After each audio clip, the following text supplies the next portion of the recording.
பள்ளிகள் யூ-டர்ன் அடித்ததா தமிழ்நாடு அரசு?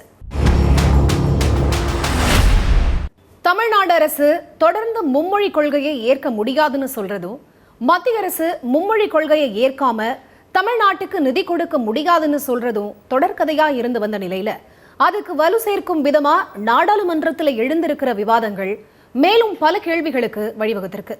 நாடாளுமன்றத்தில் தமிழ்நாட்டு எம்பி தமிழச்சி தங்கப்பாண்டியன் எழுப்பிய கேள்விக்கு அதிகார தொனியில மத்திய அமைச்சர் பதில் அளிச்சதா திமுக எம்பிக்கள் முழக்கமிட நாடாளுமன்றம் அமளிய சந்திச்சிச்சு.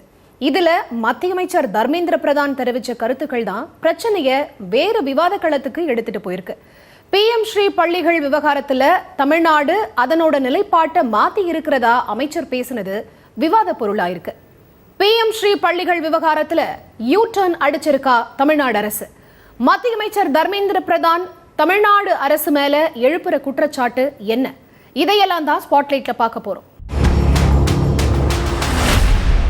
நாடாளுமன்றத்தில் பேசின தமிழக MP தமிழச்சி தங்கப்பாண்டியன், தமிழ்நாடு அரசு தேசிய கல்விக் கொள்கையை ஏற்க மறுக்கிறதுனால தமிழ்நாட்டுக்கு உறுதியளிக்கப்பட்ட 2000 கோடிக்கும் அதிகமான ரூபாயை வேறு மாநிலங்களுக்கு பகிர்ந்து வழங்கி இருக்கிறதா குற்றம் சாட்டினாங்க. மத்திய அரசோட இந்த செயல் கூட்டாட்சி தத்துவத்திற்கு எதிரானதுன்னு பேசினாங்க. அது மட்டும் இல்லாம பள்ளி கல்விக்கு ஒதுக்கப்படுற நிதியை பழிவாங்கும் கருவியா பயன்படுத்த கூடாதுன்னு பேசியிருந்தாங்க. அது மட்டும் இல்லாம தேசிய கல்விக் கொள்கையை ஏற்றுக்கொள்ளாத மாநிலங்களுக்கு நிதி நிறுத்தப்படுறது தடுக்கப்படணும்னு பேசியிருந்தாங்க. இதற்கு பதிலளித்த மத்திய அமைச்சர் தர்மேந்திர பிரதான் தமிழக எம்பிக்களை நோக்கி அன்சிவிலைஸ்ட் அப்படிங்கிற வார்த்தையை பயன்படுத்தி நாகரீகமற்றவர்கள் என பேசியது கடும் கண்டனத்திற்கு வழிவகுத்தது. மத்திய அமைச்சர் தர்மேந்திர பிரதான் பேசும்போது, என்னை பல முறை சந்திக்க வந்த தமிழக அரசு சார்பான நபர்களுடன் நல்ல தீர்வே ஏற்பட்டது. குறிப்பாக தமிழக பள்ளி கல்வி அமைச்சர் மற்றும் கனிமொழி MP ஆகியோரை சந்திக்கும் போது உடன்பாடு ஏற்பட்டது. அதிலிருந்து இப்போது யூ-டர்ன் அடித்து வேறு சில பிரச்சனைகளை காரணம் காட்டி எதிர்க்கிறார்கள். இந்த மாற்றத்துக்கு காரணமான சூப்பர் முதலமைச்சர் யார் என்று தெரியவில்லை என்றும், தமிழக எம்பிக்கள் நாகரீகமற்றவர்கள் என்ற பொருள்படும் அன்சிவிலைஸ்ட் அப்படிங்கிற வார்த்தையை பயன்படுத்தினார். இதுக்கு பதிலளிக்க அனுமதி கேட்ட திமுக MP கனிமொழிக்கு அனுமதி மறுக்கப்பட்டுச்சு. நாடாளுமன்றத்துக்கு வெளியில செய்தியாளர்களை சந்திச்ச திமுக MP கனிமொழி என் பெயரை குறிப்பிட்டு பேசியிருக்காரு, ஆனா என்ன பேச அனுமதிக்கலங்கிறத தெரியப்படுத்தினாங்க.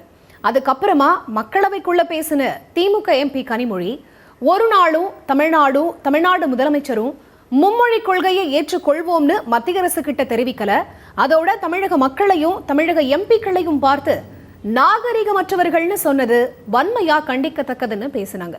அதுக்கு பதிலளிச்ச மத்திய அமைச்சர் தர்மேந்திர பிரதான் தமிழக எம்பிக்கள் குறித்து பேசிய வார்த்தையை திரும்ப பெறுறதா நாடாளுமன்றத்தில் தெரிவிச்சாரு. மத்திய அமைச்சர் கல்விக் கொள்கை குறித்து நாடாளுமன்றத்தில் கண்டனத்துக்குரிய வகையில பேசினதுக்கு எச்சரிக்கிற விதமா பதிலளிச்சிருக்காரு முதலமைச்சர் மு க ஸ்டாலின். அதுல மத்திய அமைச்சர் தன்னை மன்னர்னு நினைச்சு ஆணவத்தோட பேசக்கூடாது, நாவடக்கம் வேணும்னு தமிழ்நாட்டோட நிதியை தராம ஏமாற்றும் நீங்க தமிழ்நாட்டு எம்பிக்களை பார்த்து அநாகரிகமானவர்கள் என்பதானும் கேள்வி எழுப்பியிருக்காரு.